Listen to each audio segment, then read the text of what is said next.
Hello everybody, I am Rohan Daitankar and this is my first YouTube video. So today I am gonna talk about my process of painting these small portrait sketches. I usually paint these sketches once or twice a week. This particular sketch is painted from a photographic reference.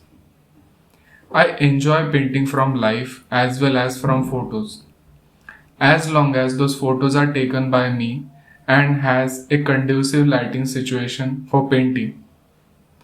Once I draw the proportions and the distances accurately, I start massing in the shadow shapes first and then the midtones. I like to stay very loose at this stage. I will only look at the major plane shifts and value shifts. All the nuances are ignored. I squint to identify the shapes and the values. In the picture, I could identify the major color shifts around the cheeks and the nose. I simply ignore the subtle color nuances over the remaining face. It is essential for me to simplify the color as well. This sketch is done on an oil paper. I am not using any medium with my paint.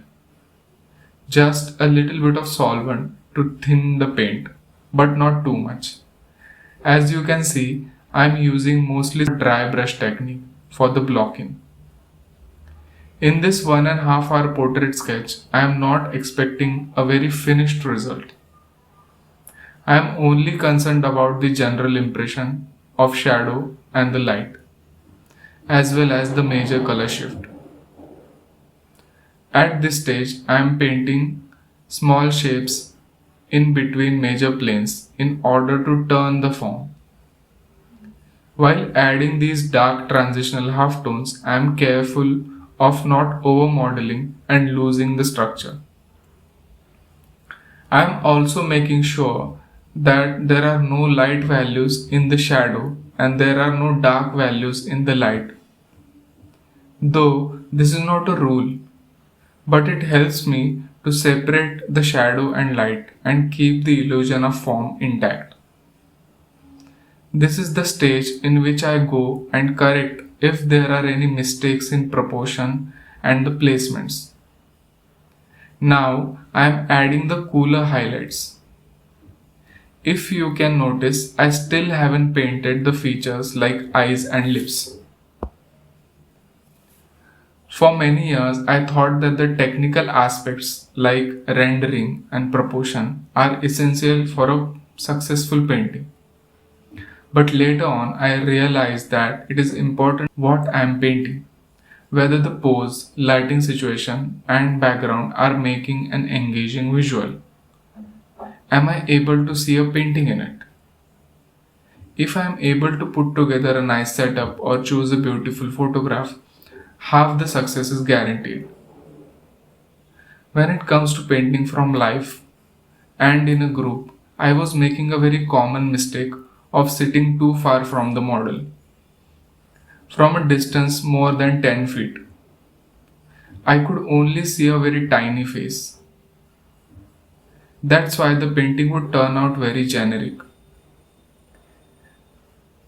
5 to 8 feet is an ideal distance for me to see the face of the model clearly. I like to paint under a single dominant light source on the face of the model. If I am in a group and I see too many lights on the model's face, I just edit them out while painting. Even for the portrait commission, I insist on a photo shoot. It is essential to take the photo in a lighting condition which is conducive for a painting. I like to edit things out. If you see, I haven't painted the ear in the shadow, as well as the reflected light.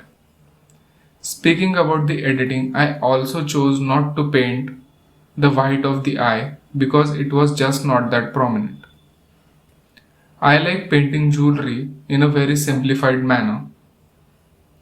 In this painting, her nose ring, necklace, and the garland in her hairdo is painted just as a suggestion, and I think it's working fine. For me, it is essential to have fun while painting and enjoy the process.